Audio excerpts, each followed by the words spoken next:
아침을 시작하는 슬기로운 방법. 오늘 내게 이로운 뉴스 출발 새 아침. 네, YTN 라디오 출발 새 아침 3부 문을 열면서 폭염 피해 예방 수칙 안내 말씀드립니다. 전국적으로 폭염특보가 발효됨에 따라서 폭염 피해 예방을 위해 다음과 같이 알려드립니다. 노인과 신체 허약자, 환자 등을 두고 집에 두고 외출하실 경우에는 친인척이나 이웃에게 부탁하시고 전화 등으로 안부를 자주 확인하십니다. 부모님과 떨어져 사는 자녀들은 수시로 부모님께 안부 전화를 드립니다. 물을 많이 마시고 카페인 음료나 주류는 마시지 않습니다. 야외 활동을 최대한 피하고 외출하실 때는 가벼운 옷차림을 하고 창이 넓은 모자, 양산, 물병 등을 반드시 휴대하시기 바랍니다. 건설 현장 등에서는 폭염 안전수칙을 지키시고 가장 더운 시간에는 작업을 중지하고 그늘에서 휴식하십니다. 외출 중이거나 집에 냉방기가 없는 경우에는 가장 더운 시간에는 인근 무더위 쉼터에서 더위를 피하시고 코로나19 감염 예방을 위해서 무더위 쉼터에서도 반드시 거리 두기를 실천하고 발열 체크, 손소독, 마스크 착용 등 방역수칙을 준수합니다.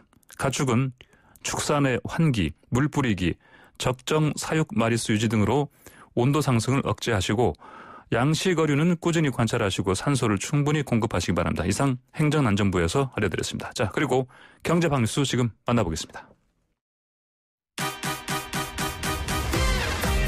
알면 대박, 모르면 쪽박. 경제방뉴스.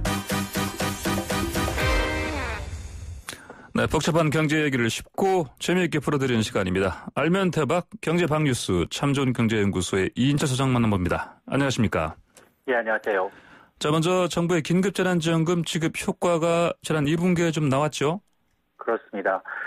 긴급재난지원금 효과로 지난 2분기 소득 격차가 줄어든 것으로 나타났습니다. 통계청이 2분기 가계 동향을 발표했는데요.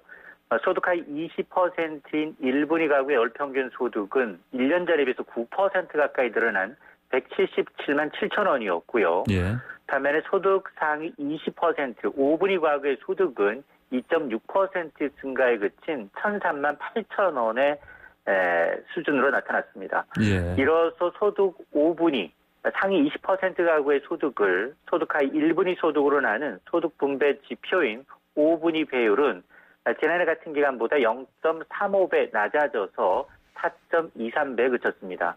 한마디로 정부가 코로나19 대응을 위해서 긴급재난지원금 16조 원을 투입을 했는데 이게 소득 양극화 개선에 크게 효과를 미쳤다는 겁니다.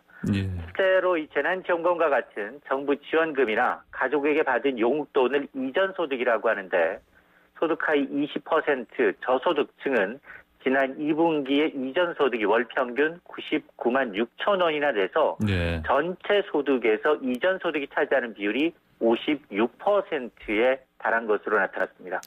네, 그런데 이제 근로소득, 또 사업소득, 재산소득은 좀 줄어들었죠? 그렇습니다. 근로소득과 사업소득, 재산소득이 트리플 감소세를 나타냈습니다. 통계 작성 이후 처음인데요. 전체 소득에서 가장 큰 비중을 차지하는 게 근로소득인데요. 지난 2분기 전국 2인 가족의 월평균 근로소득은 322만 원에 그쳤습니다. 1년 전에 비해서 5.3% 감소했고요. 사업소득은 4.6% 줄어든 94만 2천 원, 재산소득은 11.7%가 감소해서 3만 4천 원에 그쳤습니다. 이는 자영업 경기가 좋지 않았고요. 저금리 불황이 겹쳤습니다. 이자소득이나 배당소득이 줄었기 때문인데 이처럼 근로소득과 사업소득, 재산소득이 트리플 동시에 감소한 것은 지난 2003년 이후 처음입니다. 문제는 최근 코로나 사태로 인해서 다시 경제가 얼어붙을 조짐을 보이고 있습니다. 지난달 실업자 수가 113만 8천 명을 기록해서 7월 기준 1999년 외환위기 최악인데요. 저소득층이 많은 임시 일용직 자리가 43만여 개 이상 줄어들고 있어서 3분기에 소득 격차는 다시 커질 수밖에 없는 상황인데 설상가상으로 정부가 지금 다시 재정을 풀기도 어려워서 소득 분배 개선 효과가 얼마나 지속될지 장담하기 어려운 상황입니다. 네. 자, 그리고 오늘부터 공인중개사가 부동산 중개업소에서 인터넷에 허위 과장된 매물을 올리면 과태료 물게 되죠? 그렇습니다. 오늘부터 공인중개사가 인터넷에서 허위 과장 광고를 올릴 경우 정부가 자체 조사해서 500만 원 이하의 과태료를 물릴 수 있게 됩니다. 이는 지난해였습니다. 공인중개사법 개정안이 발표가 됐고 1년간의 유예기간을 마치고 오늘부터 시행이 되는데요. 이 개정안은 공인중개사가 인터넷 포털 등에 띄우는 이 부당광고 행위에 대해서 500만 원 이하의 과태료에 처할 수 있게 됩니다. 이때 부당광고에는 허위 매물은 물론이고 실제 하지 않은 매물이라도 지금 중개 대상이 될 수 없거나 이를 중개할 의사가 없는 경우도 포함이 됩니다. 또 집주인이 의뢰하지 않았는데도 공인중개사가 임의대로 낸 광고도 허위 광고가 될 수 있습니다. 또 매도인, 임대인으로부터 의뢰를 받지 못한 공인중개사가 다른 중개사에 의뢰된 주택 등을 함부로 광고하는 것도 불법인데요. 특히 이제 매물 가격이나 관리비 등 기본 내용을 사실과 다르게 표기하거나 입지 조건, 생활 여건 등 주택 수요자 선택에 영향을 미친 내용을 빠뜨리거나 은폐하는 것도 위법한 광고에 해당됩니다. 네, 이제 또 앞으로는 삼성전자 주식을 1만 원어치도 살 수 있다. 이게 맞습니까? 그렇습니다. 앞으로 이제 100만 원이 넘는 주식도 1,000원어치, 10,000원어치 쪼개서 살 수 있습니다. 금융위원회가 이제 금융규제 샌드박스 제도를 도입하기로 했습니다. 정비 필요성이 입증된 금융규제를 개선하겠다는 건데요. 금융규제 샌드박스란 최장 4년 동안 기존 규제에서 벗어나서 새로운 금융 서비스를 실험해보는 제도입니다. 현재는 해외 주식만 이 소수 단위 매개로 쪼개서 구매가 가능한데요. 예. 한 주당 300만 원이 넘는 아마존 주식을 10,000원어치 지금은 구매가 가능한데 앞으로는 해외 주식뿐 아니라 국내 주식도 한 주 단위로 주 단위로 쪼개서 구매할 수가 있다는 겁니다. 이는 앞으로 이제 다양한 사업 검토를 통해서 4분기 규제 정비 방안 내놓을 것으로 보여서 이르면 4분기부터 시행될 것으로 보입니다. 네, 오늘 말씀 잘 들었습니다. 감사합니다. 네, 고맙습니다. 네, 지금까지 참 좋은 경제연구소의 이인철 소장이었습니다. 아침을 시작하는 슬기로운 방법. 오늘 내게 이로운 뉴스. 출발 새 아침 슬기로운 인터뷰. 네, 8.15 광화문 대규모 집회 이후에 전광훈 목사뿐 아니고 참석했던 전직 의원이라든지 심지어 현장을 촬영하던 유튜버까지 코로나19 확진 판정을 받았습니다. 이 상황을 헬마우스 임경빈 작가와 연결해서 짚어보도록 하겠습니다. 헬마우스님 안녕하십니까? 안녕하세요. 헬마우스입니다. 네, 그동안 이전에 제가 헬마 뉴스로 제가 들었었는데 이름 바꾸셨어요?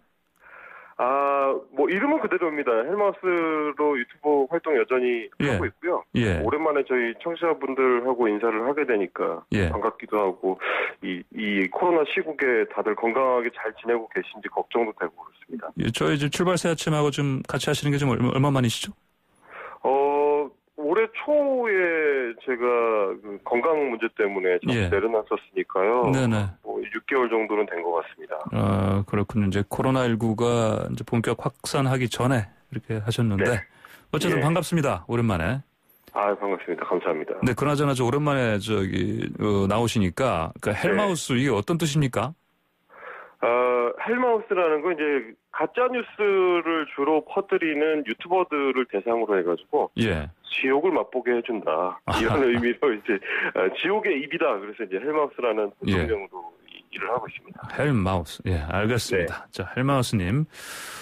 자, 그러면 첫 번째로 우리가 아까 이제 광화문 집회 살펴본다고 했는데, 이게 이제 이 집회 이후에 이제 많은 사람들 좀 확진 판정이 잇따르고 있습니다. 특히 그분들 가운데는 이 현장에 있었던 차명진 전 통합당 의원. 이분은 이 방송 화면을 보고 어머니가 전화해서 통곡했다 이렇게 얘기했는데 이분도 사실 확진 판정 받았어요. 또 김문수 전 경기도지사는 검진을 거부하면서 경찰과 대치하는 그 상황을 담은 또 영상을 올리기도 했고요. 자, 이거 어떻게 봐야 됩니까?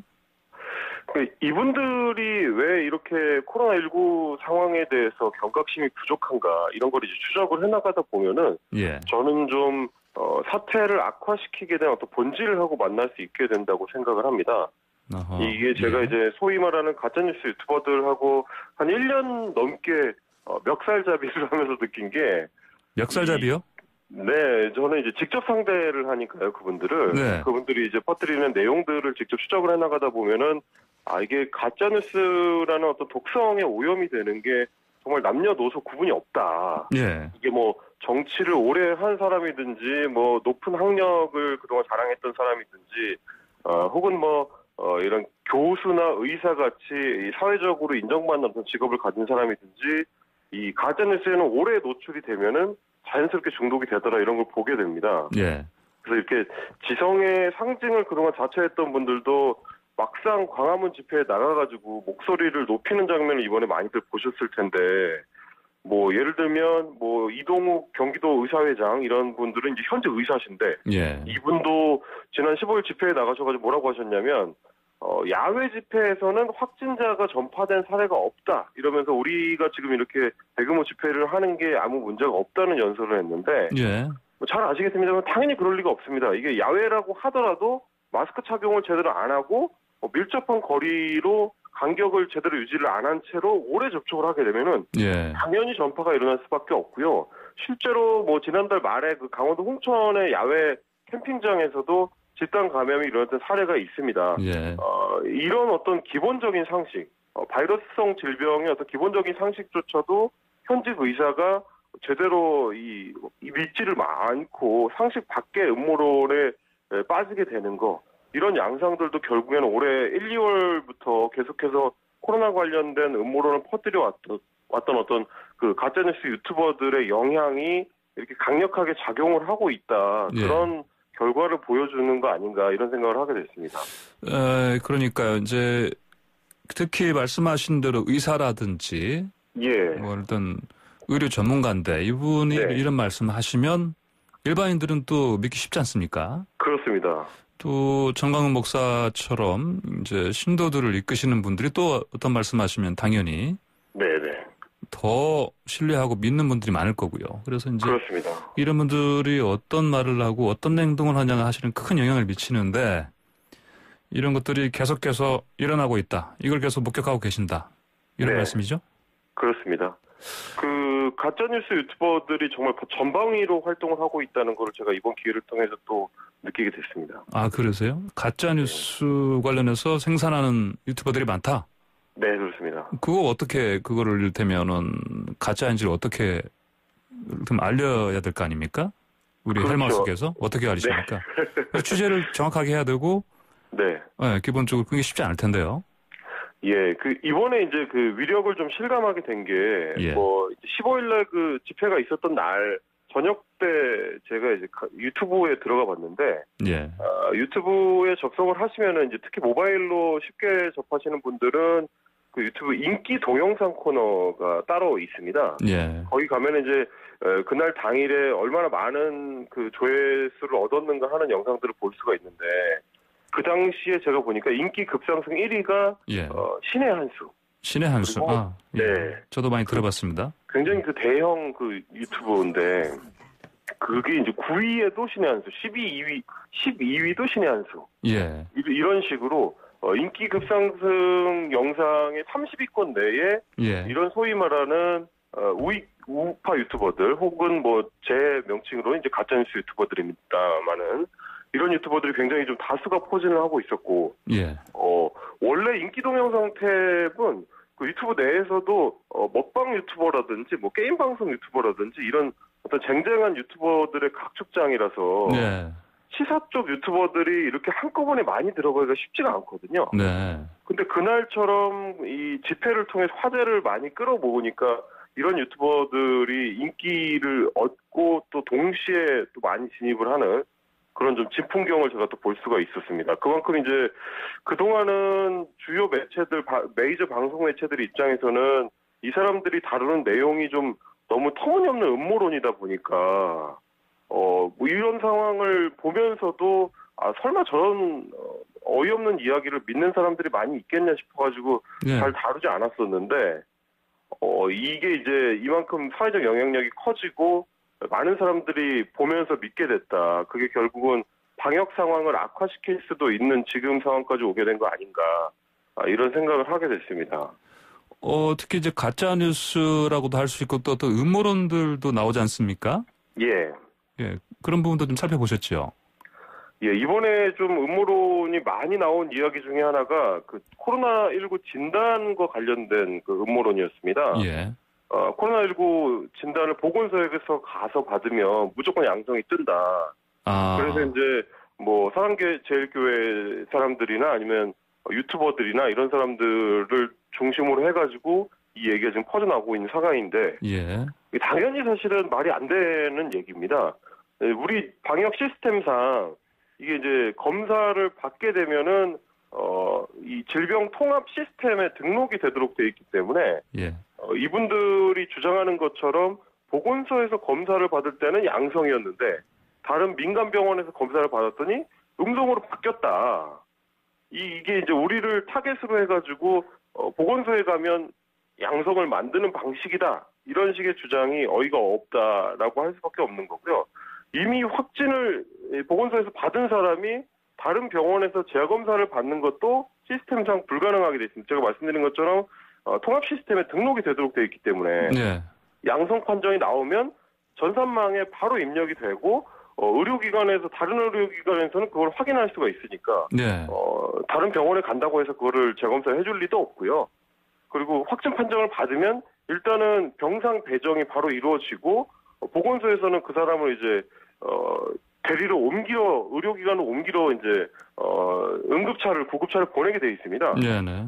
이게 이제 뭐 짧으면은 한 10분, 20분, 길어도 한 3, 40분 안에 이루어지는 절차이기 때문에 설마 자기가 믿지 못한다고 하더라도 다른 병원에 갈 시간도 없고, 그리고 다른 병원에 간다고 해도 검사를 해줄 리가 없고, 검사를 설마 받는다고 해도 그 검사 결과가 나오는데 한나절이 걸리기 때문에 이런 식의 음모론은 다 앞뒤가 안 맞는 얘기다. 완전 거짓말이다. 이렇게 볼 수밖에 없습니다. 자, 그리고 지금 어제 날짜로 네. 이제 일간지 신문 이제 세 곳에 그 전면 광고를 냈지 않습니까? 사랑제일교회 쪽에서. 그렇습니다. 예. 그 중에 이제 또 주목되는 부분이, 물론 이전에도 사실은 여러 번 주장한 바긴 한데, 네. 이게 사실은 이제 여러 사람들을 무차별 검사하다 보니까 네. 확진자 수가 늘어난 것이다. 네. 이걸 만약에 이제 비율로 이를테면 퍼센티지로 바라보면 사실은 그 사랑제일교회 확진자 별로 많지 않다. 네. 이런 식으로 이제 주장하면서 뭐 이런 방역 당국의 발표가 뭐 음모다. 뭐 이런 식으로 또 주장했거든요. 이런 주장 왜 하는 겁니까? 네, 이분들 입장에서는 이제 이미 바이러스가 다른 영역들, 다른 권역들에도 다 퍼져 있는데, 예. 우리한테만 검사가 집중되고 있기 때문이다. 이런 식의 주장을 하시고 싶은 것 같은데, 예. 그게 들어맞지 않는 사례들이 뭐 그동안 여러 번 나왔었습니다. 뭐 이제 이태원 클럽발 바이러스 확산 같은 경우도 예. 그 당시에 5만여 명을 검사를 했는데 몇백여 명 수준에서 그친 것도 다른 영역으로 충분히 퍼지지 않았다는 것을 드러내는 증거일 것 같고요. 예. 최근에 이제 그 파주에서 확산되고 있는 소위 말하는 이제 파주 스타벅스발 확산 같은 경우도 같은 실내에 있었지만 마스크를 다 착용하고 있었던 직원들 같은 경우는 네. 전부 음성이 나왔거든요. 네. 이런 사례를 봤을 때는 사랑제일교회 사례에서 방역 수칙을 지키지 않았던 게 크게 확산된 원인이라는 걸 알 수가 있고 네. 또 하나 이제 특정인들만을 대상으로 해가지고 그렇게 하는 게 불가능한 건 역시 마찬가지로 검사 과정을 보면은 알 수가 있습니다. 네. 이게 이제 진단 검사의 모든 과정이 그 유전자 증폭 검사라는 PCR 기기에 실시간으로 기록이 되도록 돼 있는 구조이기 때문에 예. 뭐 그분들이 주장하는 것처럼 무슨 뭐 엑셀 표를 수정하듯이 뭐 수기로 하거나 손으로 해야 하는 게 아니기 때문에 이제 중간 개입하는 게 좀 어려운 구조로 돼 있고요. 예. 뭐 검체를 이제 채취하는 도구 역시도 바꿔치기 하거나 조작하기가 굉장히 어렵게 돼 있습니다. 일단 검사 대상자를 앞에 두고 그거를 열어보기 전에 꺼내기 전에는 무균 상태로 밀봉이 되는 구조이기 때문에 뭐 검체가 오염이 되면 안 되니까 당연히 그렇게 하는 건데, 그러니까 특정인들만을 대상으로 해가지고 검체를 바꿔치기 하거나 혹은 뭐 중간에 검사 결과를 바꿔치기 하거나 바꾸거나 이런 식의 이 개입이 이루어지기는 좀 어렵게 돼 있다. 네. 또 하나 제가 말씀을 드리고 싶은 게 이 전국에 600여 개에 달하는 선별 진료소가 있는데 그중에 상당수가 민간 의료기관입니다. 그렇기 네. 때문에 뭐 정부에서 뭐 검체를 조작하라고 이제 지시를 내리는 것도 물론 말이 안 되지만 그 의료기관에 있는 수많은 의료인들이 각각 어떤 정치적 성향을 갖고 있는지 알 수가 없는 상황이니까요. 만약에 정부가 그런 지시를 했다가 그분들 중에서 누군가가 이거를 어디에 폭로를 하거나 알리기는 정말 걷잡을 수 없는 문제가 될 수 있거든요. 네. 물론 우리 의료인들이 그런 생각을 하지도 않겠지만 이 단 한 명의 이탈도 없이 정부가 내리는 이 그런 어떤 조작 지침을 그대로 따른다는 거 이게 이제 있을 수 없는 일이기 때문에 음모론들의 특징이 이렇게 완전히 통제될 수 있는 사람들을 상정을 해야 되는 거라서 불가능하다 애초에 이런 가정 자체가 말이 안 된다. 이런 말씀을 좀 드리고 싶습니다. 알겠습니다. 헬마우스님 앞으로 하실 일이 참 많습니다. 유튜브에서 특히 가짜 뉴스들 다들 적발을 해서 계속해서 뭔가를 해야 되는데 그 이름도 별명도 헬마우스도 좋고 이를테면 뭐랄까요 가짜 뉴스 포도청장? 네. 뭐 우리말로도 좀 옆에다가 좀 부제를 달아주면 좋겠어요. 네, 알겠습니다. YTN에서도 올해 초부터 꾸준히 유튜브 가짜뉴스들의 반박을 해보신 거 잘 듣고 있습니다. 네, 알겠습니다. 자, 오늘 말씀 잘 들었습니다. 감사합니다. 감사합니다. 네, 지금까지 헬마우스 임경빈 작가였습니다.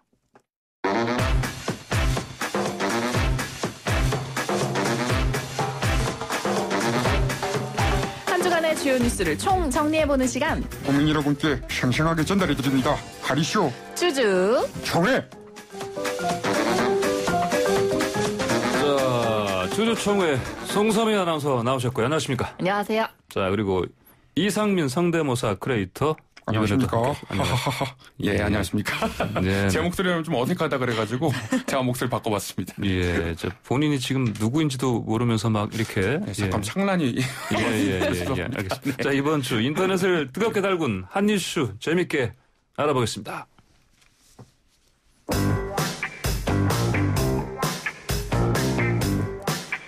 네, 안녕하십니까? 질병관리본부입니다. 무엇을 도와드릴까요?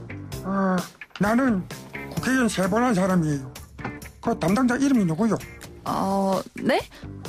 죄송하지만 공무원의 개인정보는 함부로 밝힐 수가 없는데요. 혹시 어떤 문의로 전화 주셨어요? 질보는 왜 자꾸 우리 교회만 타겟팅을 해서 검사를 강요합니까? 자꾸 우리 교회만 확진자를 체크해서 확진자를 늘리는 속셈 아니에요? 그 담당자 관등 성명 내봐요. 네. 혹시 교회 이름이 어떻게 되실까요? 관등 성명 대라는데 자꾸 딴소리야. 그 사랑을 러브 제일로 아무튼 그 교회입니다. 정말. 혹시 맥주가 죽을 때 하는 말 뭔지 아십니까? 뭐 맥주가 죽어요? 그게 뭡니까? 네, 바로 유언비어인데요. 지금 문의하신 내용들은 전부 유언비어에 해당합니다. 해당 교회만 타겟으로 방역을 실시하는 게 아니라는 말씀 다시 드리고요. 또 코로나 검사 결과는 인위적인 조작이 불가능하고요. 의사의 판단 또한 개입할 수 없다는 점 분명하게 말씀드립니다. 그 유언비어 같은 썰렁개가 하지 말아요. 영 재미도 없고. 내가 국회의원 3번이나 한 사람이야. 그 예전에 경기도에서 제일 잘 팔렸던 순대 이름 뭔지 알아요? 김문순대야, 김문순대. 아무도 안 웃어. 그 안 웃은 사람 관등성명 내봐요. 네, MC는 저도 안 웃었는데. 관등성명 내봐요. 예.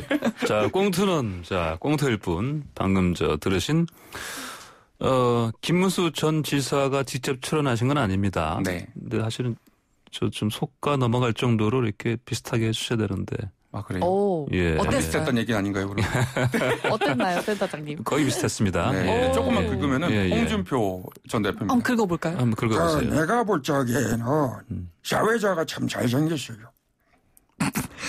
아닙니까? 오늘 잘 안 되네요. 좀 이상했습니다. 예. 그 팩트 방금도 사실은 헬마우스하고 저거 했는데 헬마우스하고 가짜 뉴스 하지 말라고. 예. 검증 들어갑니다. 성대모사 거의 가짜 뉴스급 성대모사였어요. 근데 금방 유언비어요? 네. 유언비어.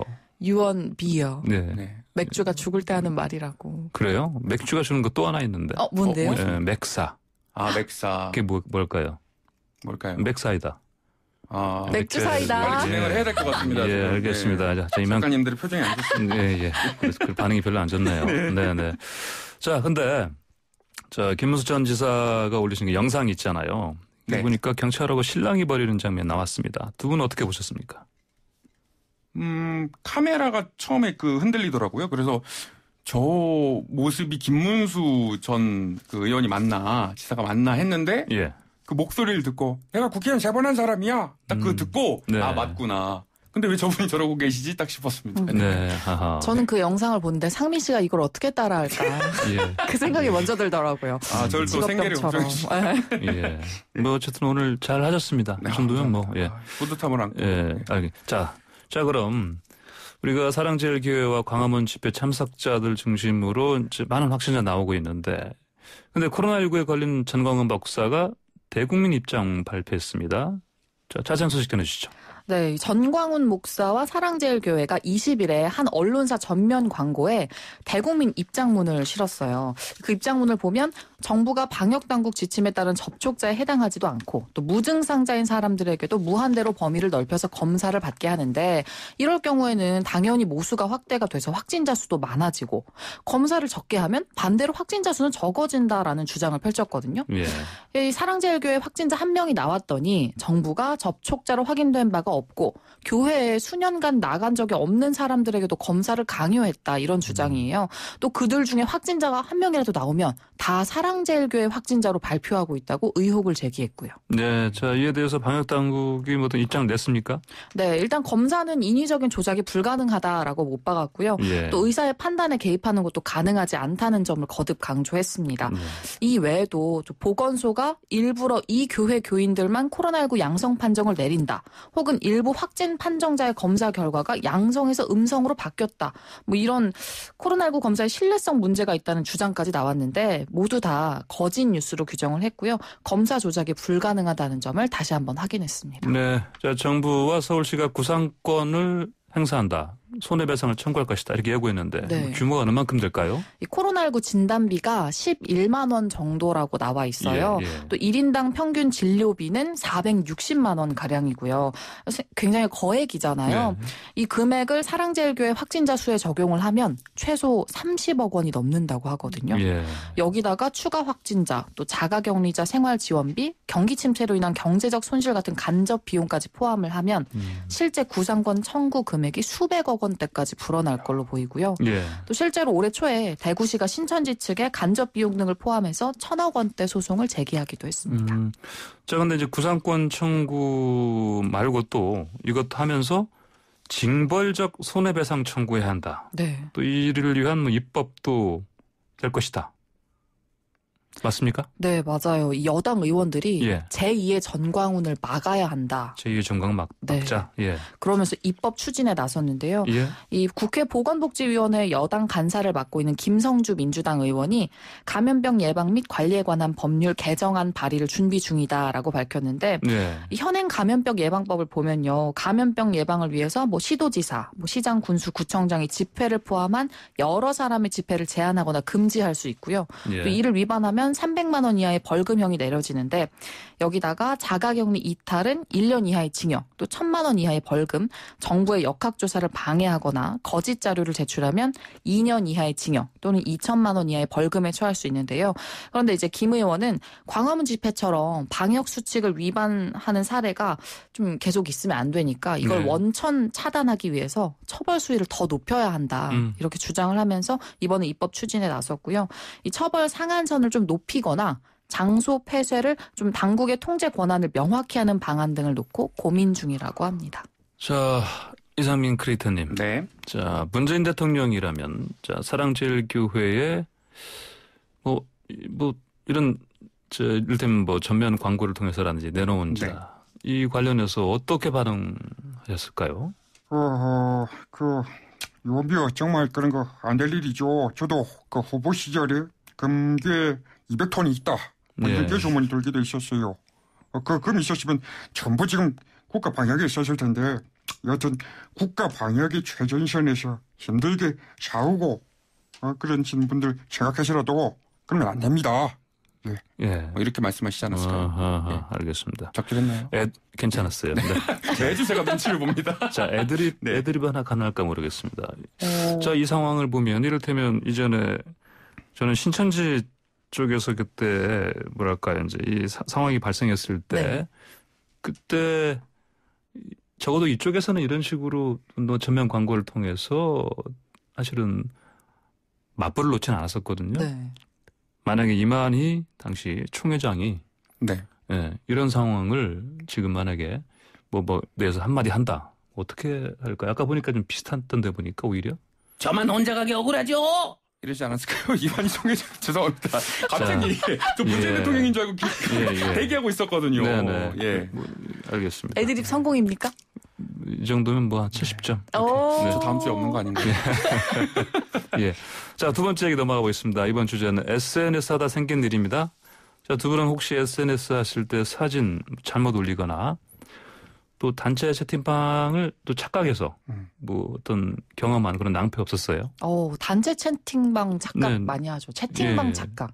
특히나 요즘에는 채팅방이 하도 많으니까 검색을 해서 네. 자기가 원하는 채팅방을 네. 찾아서 이제 치잖아요. 네. 제가 예전에 한번 남자친구를 검색을 했다가 이제 전 남자친구에게 카톡을 보낸 적이 있어요. 아이고.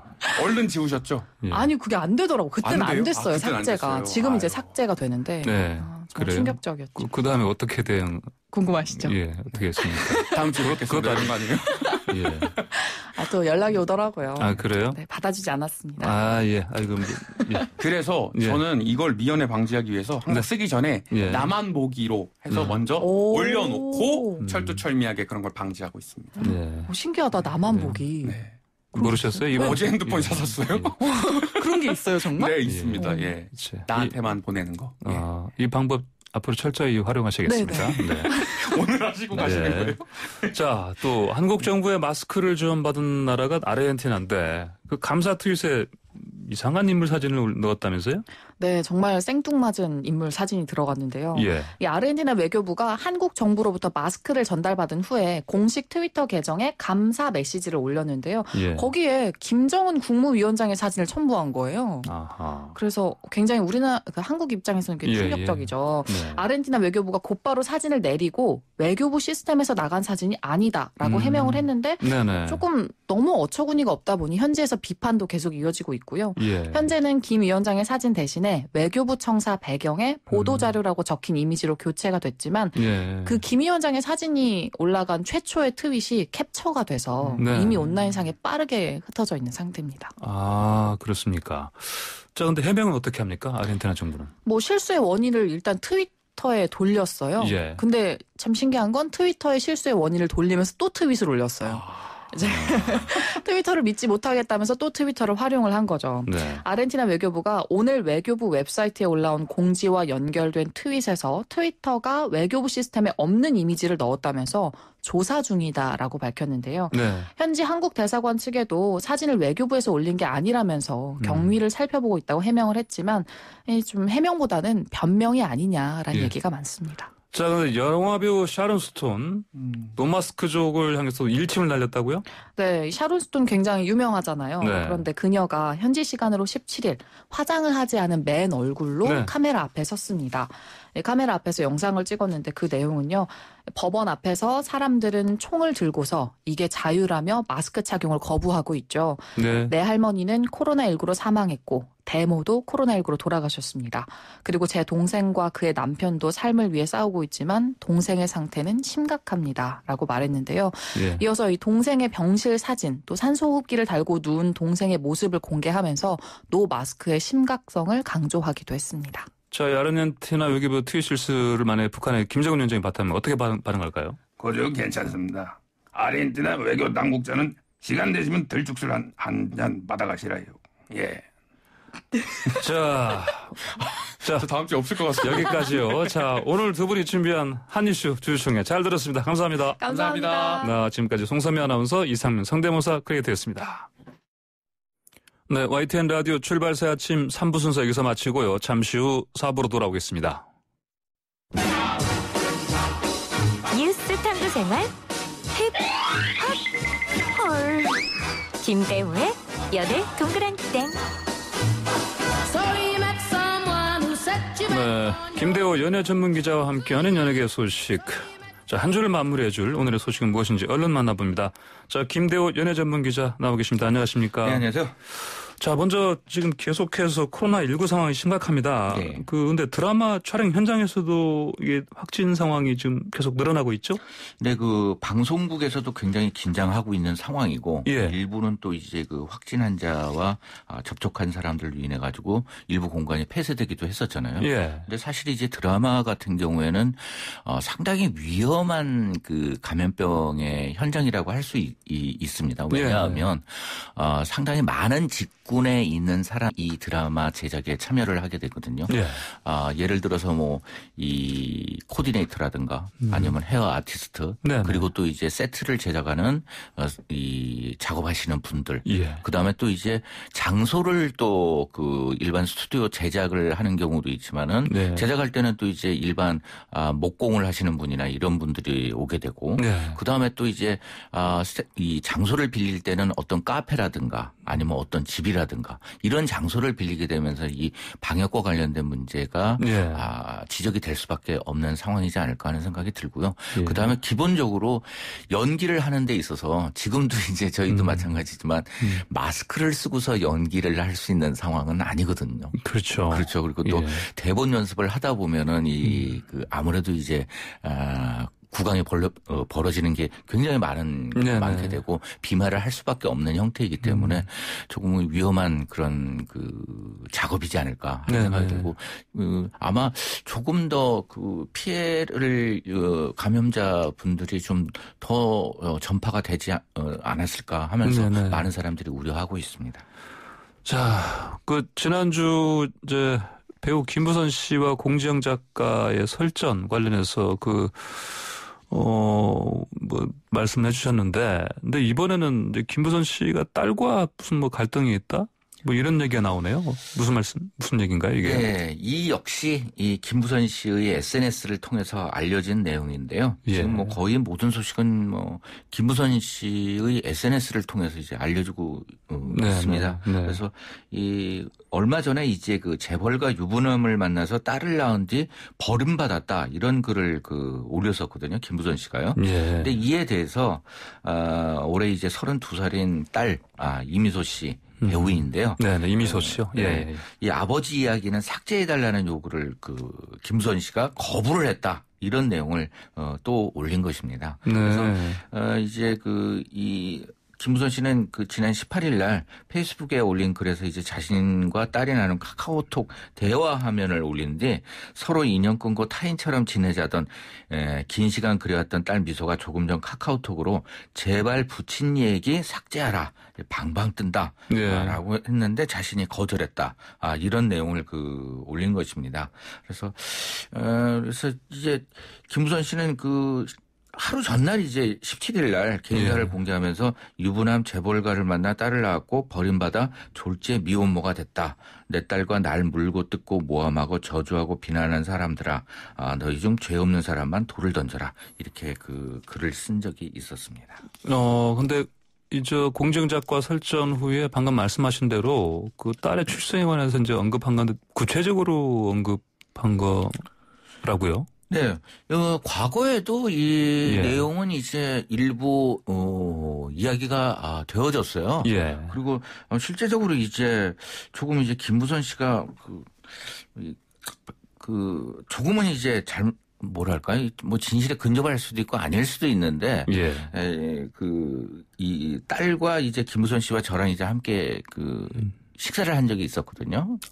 김대우 기자께서. 그러면서 이제 김부선 씨가 조금은 그 부분에 대해서 사적으로 이제 저한테 이야기한 부분이 있는데, 우리가 알고 있는 딸의 이제 아버지 친부, 친부는 이제 우리가 알고 있는 그런 재벌가는 아닌 것으로 저는 이제 그때 당시에 이야기를 들었거든요. 그러니까는 그리고 또 이제 이 딸 미소 양가 같은 경우에는 이제 그 부분에 대해서 철저하게 아버지에 대해서 없는 존재로 여기고 있어요. 그래서 이제 어머니만을 모시고 살고 어머니만을 위해서 옆에서 이제 버텼는데 이 어머니의 어떤 세상에 대한 이제 분노 이런 부분에 대해서 조금은 이제 딸로서 이해할 수 없는 측면 때문에 이제 지금 현재 이번 연락이 오기 전까지는 그 어머니와 연락을 하지 않던 그런 상황이었습니다. 그리고 또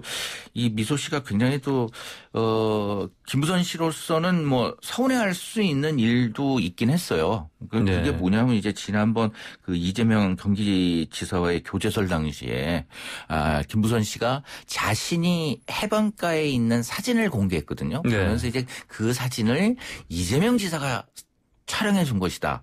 이렇게 주장을 했었던 거예요. 그래서 이제 많은 사람들이 그러면 다른 사진이 있냐 물어봤고 다른 사진이 있다고 이야기를 했는데 그 사진을 공개하지 못했었죠.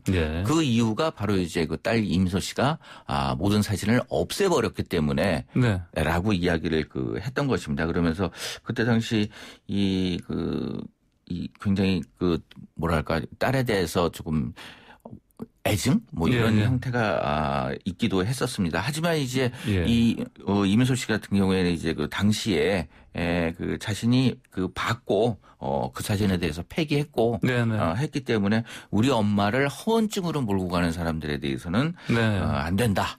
엄마 자체가 그 증거다. 이렇게 이제 엄마의 편을 들기도 했었습니다. 딸 이미소 씨는 김부선 씨가 한 발언 중에서 이재명 전 지사 관련 사진이 더 있는 건 맞는 건데 그걸 이제 딸이 없애버렸을 뿐인 거지 거짓말하는 게 아니다. 이렇게 딸이 얘기를 했단 말씀이고요.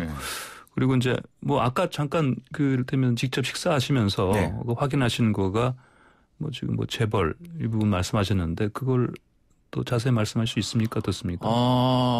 재벌은 우리가 알고 있는 뭐 10대 재벌, 20대 재벌, 30대 재벌까지도 그거는 아닌 것으로 알고 있고요. 그다음에 뭐 인지도가 그냥 어떤 분의 그러니까 이제 이민소 씨 아버지라고 추정되는 이제 친부의 아버지 그러니까 할아버지가 운영하시던 어떤 사업체 이름을 이야기를 하면 우리가 많은 굉장히 잘 알 수 있는 곳이에요. 하지만 이게 뭐 어떤 문호발식이나 아니면 뭐 계열사를 가지고 있는 그런 일반적인 의미의 재벌 쪽은 아니다. 재벌가는 아니다. 이런 말씀이시죠. 자, 이제 다음 소식 한번 알아보겠습니다. 성폭행 혐의 재판받고 있는 배우 강지환 씨. 이 사건이 새 국면 접어든다고 들었습니다. 뭐 어떤 내용입니까, 이게? 이 사건이 지금 어디까지 가 있는지에 대해서 좀 먼저 말씀을 드려야 될 것 같은데 이게 이제 이 지난 6월 11일 날 2심 재판부에서 원심에 내린 법리 해석에 따라서 검찰과 피고 측에 대해서 모두 항소를 기각을 했어요.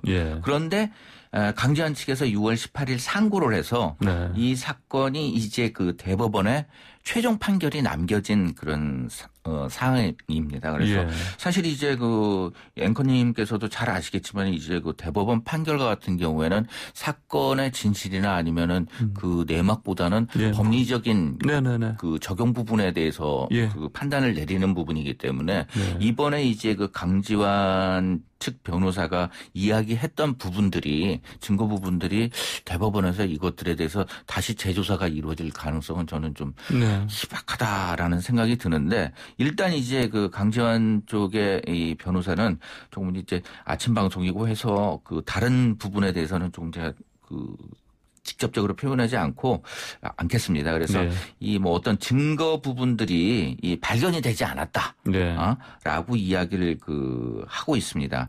그리고 또 이제 일부 이제 준강제 추행 피해자 B 씨의 옷에서 강지환 씨의 DNA가 발견됐는데 이것은 뭐 이 B 씨가 샤워 후에 강지환의 의류와 물건을 사용하는 과정에서 옮겨갔다라고 판단이 된다라고 이야기를 하고도 있습니다. 그러면서 또 이제 이번에 최초로 이제 CCTV 영상이 집 내부 영상이 공개가 되어졌는데 이 내용과 같은 경우에는 뭐냐면 강지환이 이제 술에 취해서 정신을 잃자 부축해 방으로 옮기는 모습이라고 이야기를 한 거예요. 근데 이것으로서 그러니까 이제 강지환 같은 경우에는 술에 만취해 있었기 때문에 온전히 판단을 내릴 수 없는 상태였다. 이것을 갖다 주장하고 싶은 것으로 보여져요. 근데 설사 그렇다 하더라도 방 안에서 이루어지는 CCTV가 공개되지가 않고 부축해서 간 부분이기 때문에 예. 이것이 강정한 씨가 그 범죄를 저지르지